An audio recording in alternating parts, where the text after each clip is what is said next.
Hai,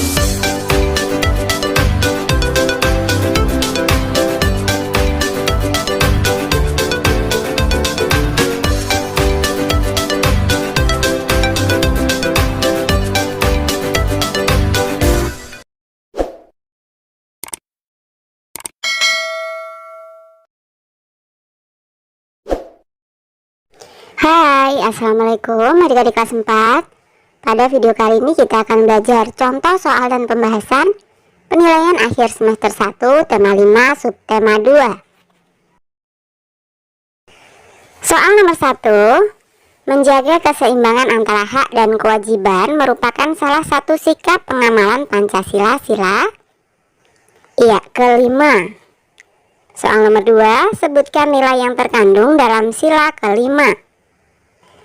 Nilai yang terkandung dalam sila kelima mewujudkan keadilan dalam kehidupan bermasyarakat dan bernegara, keseimbangan antara hak dan kewajiban serta menghargai hak-hak orang lain, bersikap adil dan suka memberi pertolongan kepada orang lain, mengembangkan perbuatan yang terpuji dan cinta akan kemajuan dan pembangunan bangsa.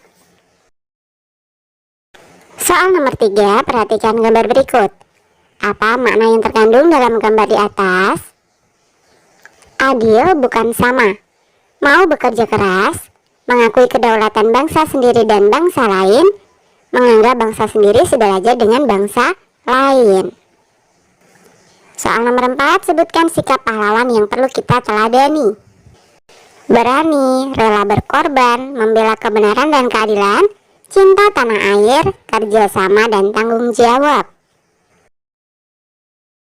Soal nomor 5, sebutan bagi orang yang melakukan pekerjaan menulis atau menciptakan suatu karya tulis adalah penulis.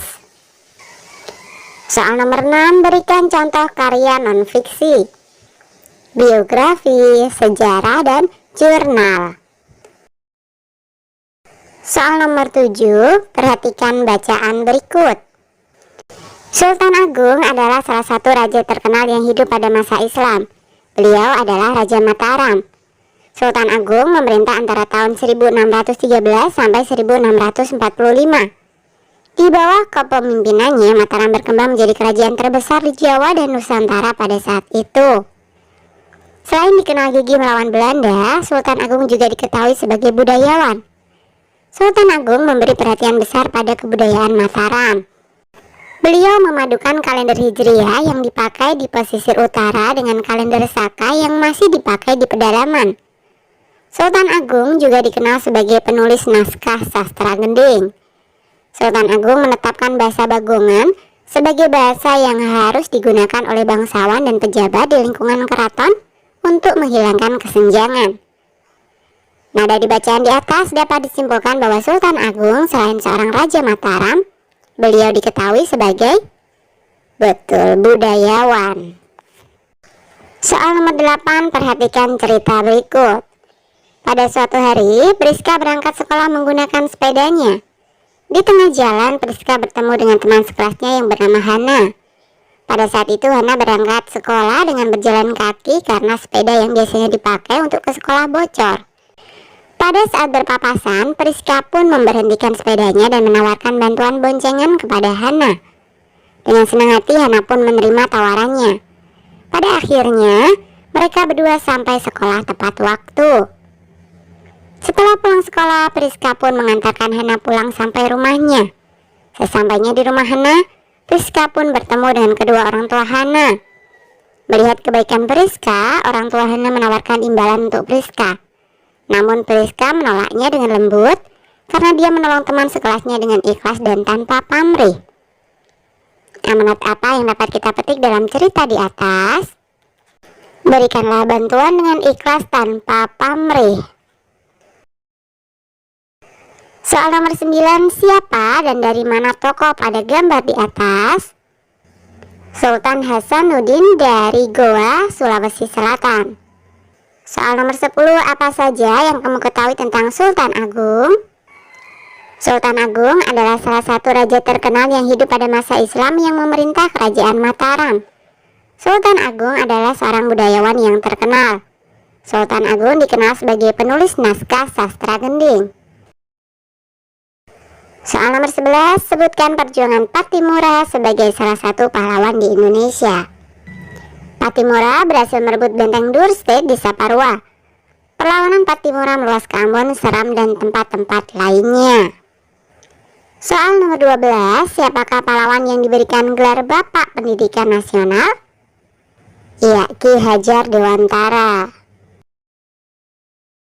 Soal nomor 13, lagu Indonesia Raya diciptakan oleh? Betul, W.R. Supratman. Soal nomor 14, sajian musik vokal oleh beberapa orang dengan memadukan berbagai jenis suara atau timbre menjadi satu kesatuan yang utuh dan dapat mengungkapkan jiwa lagu yang dinyanyikan disebut pintar paduan suara. Soal nomor 15, tempo moderato dalam lagu dinyanyikan secara sedang. Soal nomor 16, jika terdapat titik di bawah not artinya adalah betul, nada rendah.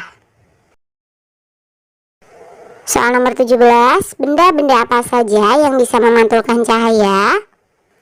Cermin, air di kolam, dan benda yang terbuat dari logam. Contohnya emas, perak, dan perunggu.